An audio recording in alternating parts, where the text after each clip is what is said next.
Energy conservation in electric furnace અથવા તો electric ફર્નેસમાં એનર્જીનું conservation, બરાબર, એનર્જીનું સેવિંગ કઈ રીતે થાય એના વિશે આપણે થોડીક વાત કરી લઈએ. બરાબર, ફર્નેસની અંદર ઇલેક્ટ્રિક એનર્જીનો સંચય.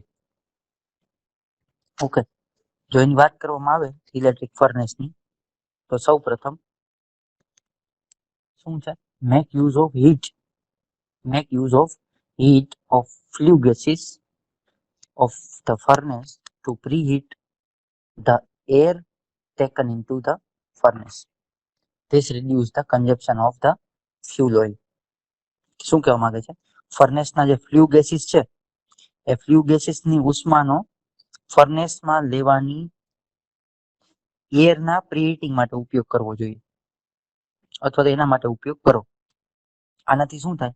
તો કે ફ્યુલ ઓઇલના કન્ઝમ્પશનમાં ઘટાડો થાય. એનું કન્ઝમ્પશન એટલે એ જે ફ્યુલ ઓઇલ લેતું હોય ને એના કન્ઝમ્પશનમાં ઘટાડો થાય. This reduce the consumption of the fuel oil. Okay, next વાત કરીએ. reduce the excess air into the furnace. ફર્નેસની અંદર જે વધારાની હીટ છે અથવા ફર્નેસમાં વધારાની એર એને ઘટાડો. પહેલા તો એને ઓછી કરવી જોઈએ, એને ઘટાડવી જોઈએ. બરાબર, આગળ વાત કરીએ. ઓકે, એની સાથે શું બીજું કરવાનું? This reduce the requirement of the fuel. આના લીધે શું થશે? તો કે ફ્યુલની રિક્વાયરમેન્ટ કેવી થઈ જશે? ઓછી થઈ જશે. ફ્યુલમાં જે આપણે યુઝ કરતા એમાં શું થઈ જશે? ઘટાડો થઈ જશે. The fuel requirement decrease by 1%. જો 1% રિક્વાયરમેન્ટ તમારી ફ્યુલની ઘટે, when the air intake is reduced by 10%.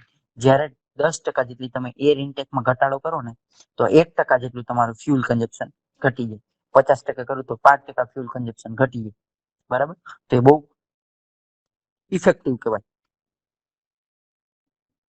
Then do not keep the door of the furnace. બરાબર, do not keep the door of the furnace open for long time. બહુ વધારે સમય સુધી ફર્નેસનો ડોરને open રાખો નહીં. When the furnace is opening at 1000 degrees Celsius, there is loss of fuel at the rate of 10 liters per hour. બરાબર, જ્યારે furnace 1000 degree ચાલતું હોય ને, બરાબર, ત્યારે શું થાય?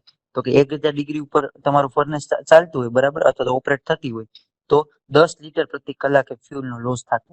બરાબર, પ્રતિ કલાકે 10 લીટર ફ્યુલનો કન્ઝમ્પશન થતું એટલા માટે.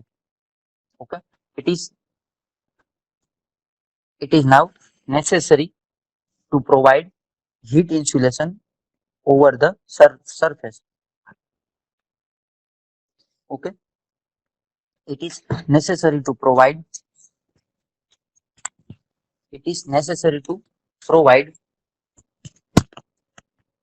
heat insulation over the furnace.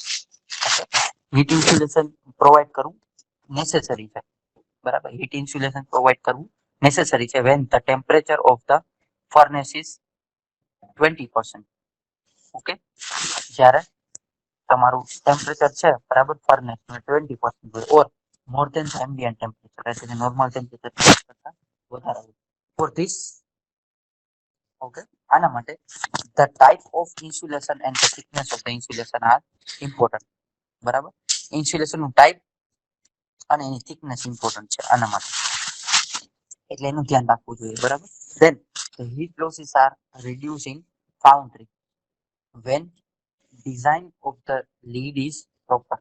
બરાબર, ફાઉન્ડ્રી ઉદ્યોગમાં શું થાય? તો કે એના વપરાશ માટે મેલ્ટિંગ ફર્નેસ તમારી પાસે જે હોય ને, એ મેલ્ટિંગ ફર્નેસમાં લીડની ડિઝાઇન વ્યવસ્થિત કરવી જોઈએ. બરાબર, એનાથી શું થાય? તો કે આવું થાય તો લોસમાં ઘટાડો થાય. એટલે ફર્નેસમાં, ઇલેક્ટ્રિક ફર્નેસ એટલે આપણે જાણીએ છીએ કે જેમાં ઓગાળવામાં આવે, કોઈ મેટલ છે ને ઓગાળવામાં આવે, તો એ આપણી ફર્નેસ છે. ત્યાં ફર્નેસમાં એટલી કાળજી રાખો ને, તો પણ એનાથી પણ શું થઈ શકે? એ એનર્જીનું કન્ઝર્વેશન થઈ શકે ને કન્ઝમ્પશન એનું ઓછું થઈ શકે. આગળ વાત કરીએ, energy conservation in electric oven. Electric ઓવનની અંદર એનર્જીનું કન્ઝર્વેશન કઈ રીતે થઈ શકે? Okay, so first one, thickness of the heat insulation surrounding the oven should be sufficient. આજુબાજુની જે થિકનેસ હોય, ઇન્સ્યુલેશન થિકનેસ, એ પ્રોપર હોવી જોઈએ. The heat losses by radiation. Okay, રેડિયેશનના કારણે જે હીટ લોસીસ થાય, આપણે આગળ પણ રેડિયેશનના કારણે હીટ લોસીસ જોયા હતા. બરાબર, રેડિયેશનના કારણે અથવા તો રેડિયેટ થવાના કારણે જે હીટ લોસીસ થાય છે, બરાબર, occurs through the સરફેસના કારણે when the thickness of the heat insulation is less. જ્યારે હીટ ઇન્સ્યુલેશનની તમારી જે થિકનેસ હોય પાતળી હોય તો રેડિયેશન થવાના કારણે હીટ લોસીસ થવાની શક્યતાઓ વધી જાય છે. એટલે ઇલેક્ટ્રિક ઓવનમાં હીટ લોસીસને શું કરવા જોઈએ? ઘટાડવા જોઈએ. Quality of the heat insulation should be good. ઇન્સ્યુલેશનની ક્વોલિટી ગુડ હોવી જોઈએ, સારી હોવી જોઈએ, નહીં પંક્ચર થઈ જાય એની અંદર. બરાબર, એટલે એની ઇન્સ્યુલેશનની જે ક્વોલિટી છે સારી હોવી જોઈએ. And the door of the oven should not be open frequently. જે ડોર છે એ ફ્રીક્વન્ટલી ઓપન ક્લોઝ થવો જોઈએ નહીં. બરાબર, ડોર તમારો જે છે એ ફ્રીક્વન્ટલી ઓપન ક્લોઝ થવો જોઈએ નહીં. વારે વારે ચાલુ બંધ થવો જોઈએ નહીં, નહીતર એની ઇફેક્ટ પણ તમારા ઓવન ઉપર આવી શકે. ઓકે, સો એનર્જી નું કન્ઝર્વેશન ઇલેક્ટ્રિક ઓવનમાં પણ થઈ શકે અથવા કરી શકાય. તેની વાત કરવામાં આવે, થોડુંક જટિલ છે, થોડુંક મોટું છે. શું છે? Energy conservation in boiler. બોઇલરની અંદર એનર્જીનું કન્ઝર્વેશન. બોઇલરની અંદર એનર્જીનું કન્ઝર્વેશન જોઈએ આપણે. Okay, always use treated water. Okay, હંમેશા ટ્રીડ એટલે કે શુદ્ધ કરેલું પાણી ઉપયોગ કરવો જોઈએ બોઇલરની અંદર. એનાથી શું થાય? કે એની અંદર જે પાર્ટિકલ્સ હોય, બરાબર, એને ડિઝોલ્વ કરવામાં, બરાબર, વાર ન લાગે. ઓકે, નહીતર એટલું જે હીટમાં વધારે પેલું કરે. Okay, the scale is ડિપોઝિટેડ in the tube. Okay, શું છે? શુદ્ધ કર્યા વગરનું જો પાણી તમે ટ્યુબમાં દાખલ કરેલું હોય તો શું થાય? એમાં ક્ષાર જામી જાય. Okay, with increase the fuel consumption, જે ફ્યુલનું કન્ઝપ્શન વધારી દે. બરાબર, ક્ષારની 1 mm ની જાડાઈ તમારી ફ્યુલ જો 1 mm ની જાડાઈ થઈ જાય ને તો ફ્યુલમાં 5 થી 8% જેટલો વધારો કરી શકે. Okay, 1 mm thickness of scale that means તમારું ક્ષાર છે, increase the fuel consumption by 8%. 8% જેટલું ફ્યુલ કન્ઝપ્શન તમારું વધારી દે. બરાબર, તમારે 10 લીટર અથવા તો 100 લીટર નું તમે યુઝ કરતા હો કોઈ ફ્યુલ કન્ઝપ્શન, બરાબર, તમે બોઇલરને ચલાવવા માટે, બરાબર, તો એની જગ્યાએ તમારે 108 કે 110 જેટલું વાપરવું પડે, એટલું યુઝ કરવાની જરૂરિયાત પડે. Okay, so it is not good. Okay, then check the excess air inlet from the color of the flame. Furnace ની વધારાની એર એક્સિડેન્ટ જે આવે એ ફ્લેમના રંગ પરથી અને ફ્લુ ગેસના ઓક્સિજનના પ્રમાણ પરથી આપણે ચેક કરી શકીએ. કેટલી એર બહારથી આવે છે તો ઇનલેટ એર જે થાય છે ને એ આપણે ચેક કરી શકીએ. ઓકે, આપણે એને ચેક કરી શકીએ. બરાબર, એ આપણે ફ્લેમ ઉપરથી ખબર પડી કે આની એર જે છે એ પ્રોપર છે કે પ્રોપર નથી. વધારે આવે તો એર સપ્લાયનો જે કંટ્રોલ છે એને આપણે કરવો જોઈએ. એર સપ્લાયનો કંટ્રોલ આપણે કરવો જોઈએ. નહીતર ફ્લેમ નો રંગ જુદો થઈ જાય તો આપણે ખબર પડી અથવા ખબર પડી જવી જોઈએ કે આ એરની ઇન્ટેક જે છે એ વધી ગઈ છે, એની ઇનલેટ જે છે એ વધી ગયું છે.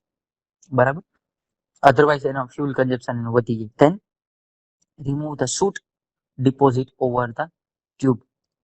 બરાબર, ટ્યુબ ઉપર જામેલી જે મેશ હોય, સૂટ ધેટ મીન્સ કે મેશ કાળી જે થઈ ગયું એને શું કરવી જોઈએ? દૂર કરવી જોઈએ, રિમૂવ કરવી જોઈએ. Because if there is a 3 mm thick layer of soot over the tube.